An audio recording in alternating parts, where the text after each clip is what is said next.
So I always think it's funny when people doubt me and stuff, you know?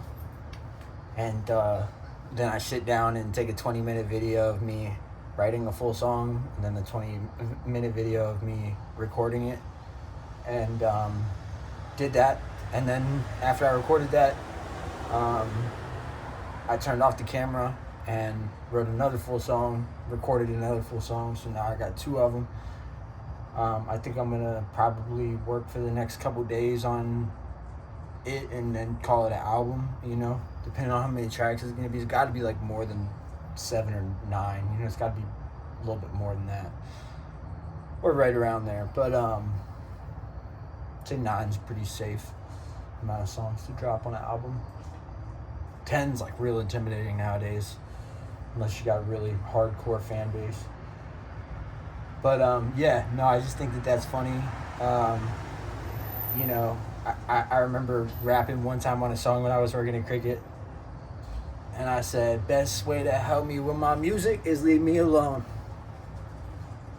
And that's true. I'm my own best friend and best enemy at this music. I know myself the best, and I'm gonna give y'all wisdom and some crazy gems and shit on this project. Like the first song, it slaps, it's dope, it's hard.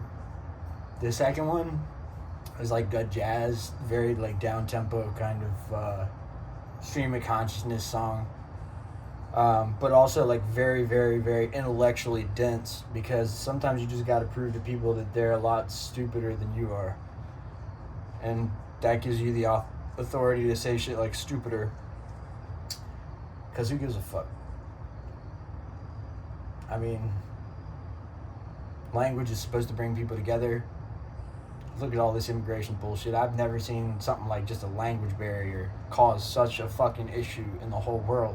You realize that if America was never discovered, for example, and let's say we're all just like Europeans, right? You might speak like Polish and French, and then I might speak like Italian and like Turkish, or like some fucking shit like that, whatever. But like, point being that the culture was real and the language barrier was significant, but people still figured out how to get along. So I think some people just get a little too carried away with like shock value.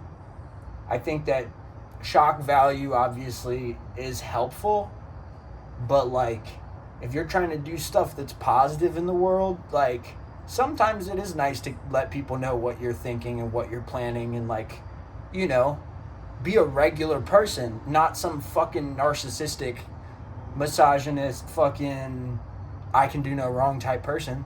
Because look, of course we would want him to be brought to justice, but if Donald Trump is in any of the Epstein files at all, if he would have just got out in front of it when the whole thing started and said, hey man, look, I was there for parts of it and stuff, but I wouldn't, like, you know, if he just told us what he did, you know, I think people would have been a lot more forgiving than now. We're just like, y'all been holding on to some dark secrets too fucking long, and there's like kids today that are missing, that are being trafficked by these same groups of individuals that America is claiming to be so against.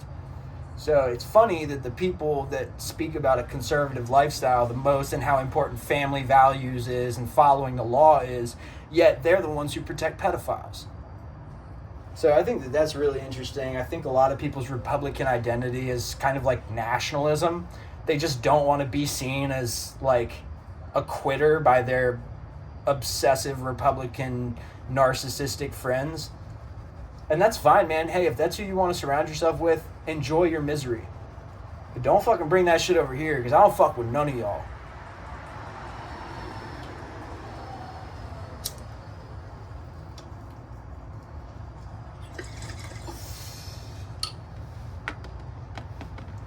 Yeah.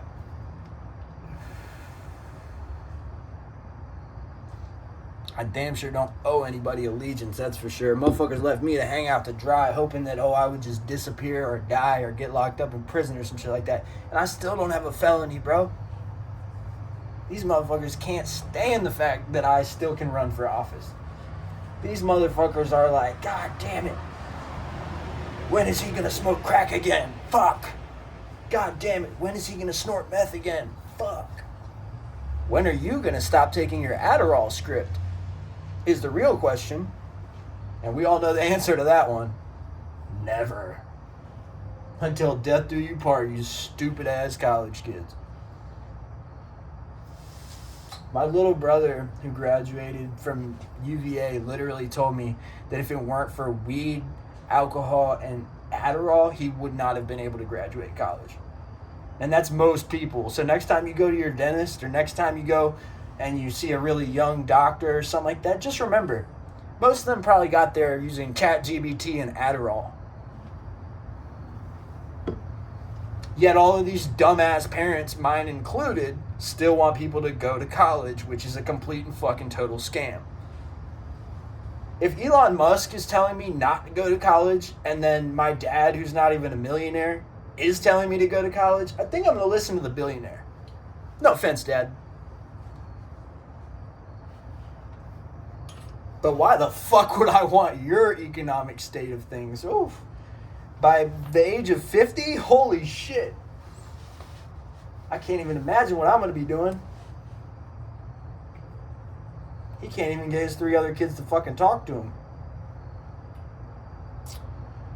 But that's just fucking Henry over there being crazy. He'll fucking talk to anybody, blah, blah, blah, blah, blah. Well, y'all clearly don't fucking know me. Otherwise, you wouldn't have sent me their fucking programs and shit. But here we are. And I'm on top and y'all look fucking stupid.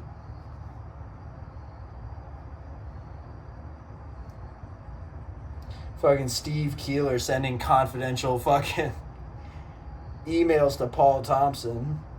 That shit could get him disbarred. Say, hey, I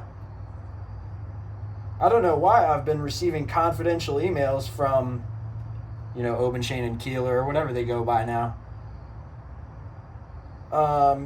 And this all seems like information that should be protected with attorney-client privilege. I just wanted to make sure, these aren't the only clients that are getting their information put out there for no reason.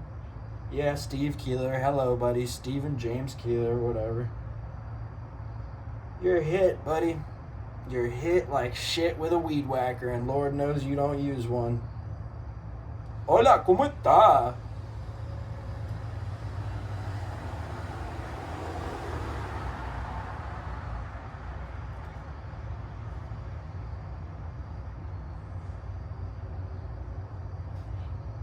All I know is I'm winning, and you're not.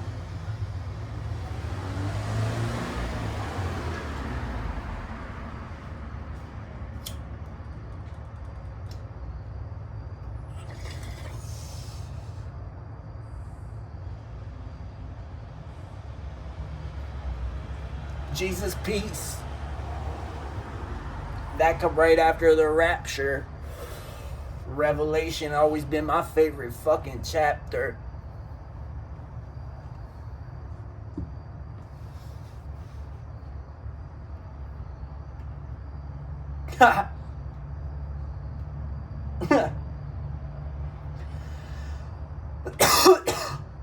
Meaning, I'm out. You ain't putting in fucking effort, time, money into my fucking life. Then what kind of a relationship is that, Mom? Sounds pretty fucking one-sided to me. So while you out here paying for everything in the world for my other 3 siblings, just remember, I'm keeping track. And one day, you'll answer. One day. Put that on a 5.